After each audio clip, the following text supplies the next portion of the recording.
Hi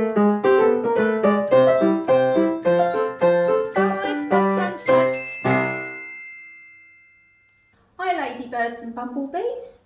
This week our story is Aladdin, and I'm going to be reading to you over the next couple of days the fantastic story. I hope you enjoy it. Once upon a time, in the ancient city of Agrabah, there lived a ragged but handsome boy called Aladdin. He was very poor and often became so hungry that he had to steal food from the stalls in the marketplace. But Aladdin was determined he would not remain a thief forever. He dreamed of better things. One day, Abu, he promised his pet monkey, things will be different. We'll live in a palace and wear fine clothes and not rags. Meanwhile, in the Sultan's luxurious palace, time was running out for beautiful Princess Jasmine. Her father, the Sultan, was becoming very anxious. But dearest, he insisted, the law says you must marry a prince before your next birthday. There are only 3 days left for you to choose a husband. The law is wrong, cried Jasmine. I don't want to marry anyone I do not love, even if he is a prince. Jasmine fled tearfully into the garden and hugged her pet tiger.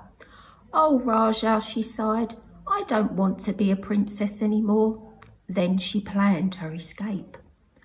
Early the next morning, the princess disguised herself in a long cloak and climbed over the palace walls. Jasmine made her way through the bustling marketplace. Seeing a hungry child, she picked up an apple from a stall and offered it to him.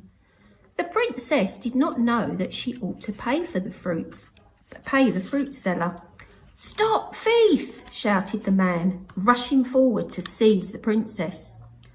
But Aladdin, who happened to be passing, leapt to Jasmine's rescue. He led her to the rooftop where he and Abu lived. As he gazed at the beautiful young girl, he knew he was falling in love.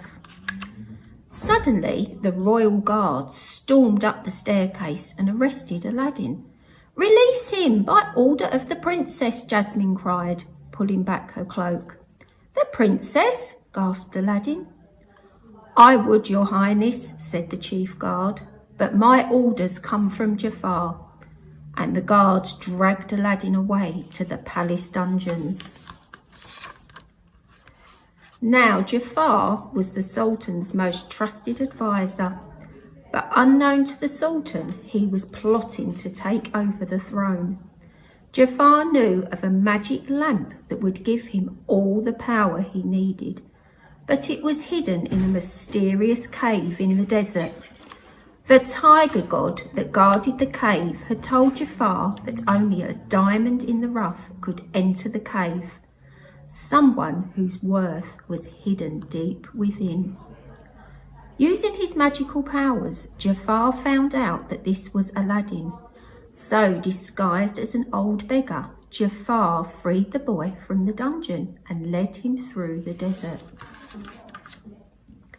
Promising great wealth, Jafar persuaded Aladdin to enter the cave and get the lamp for him. The fearsome tiger god warned them to touch nothing but the lamp. Inside the first chamber, Aladdin and Abu met a friendly magic carpet who showed them where to find the lamp.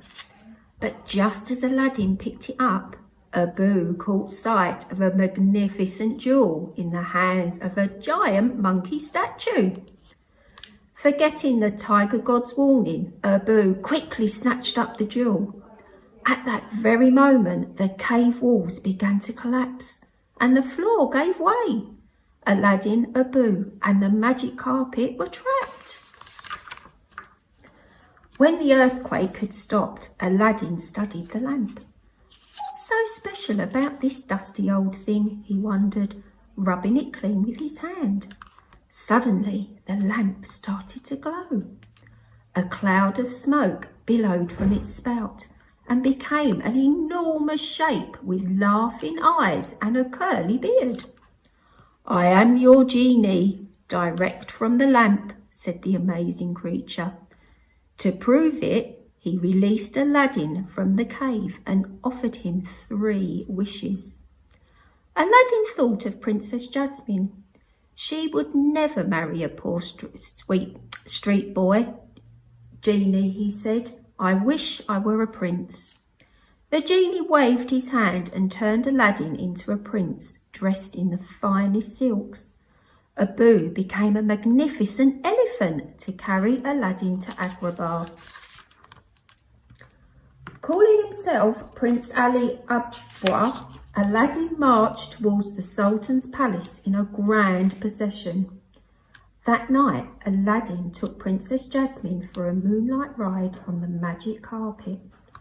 By the time they had returned, Jasmine knew that at last she had found a prince she wanted to marry. But Jafar had other plans. He ordered his guards to capture Prince Ali and throw him off a high cliff. As Aladdin sank beneath the waves, the lamp fell from his turban, and using Aladdin's second wish, the genie saved his master from drowning.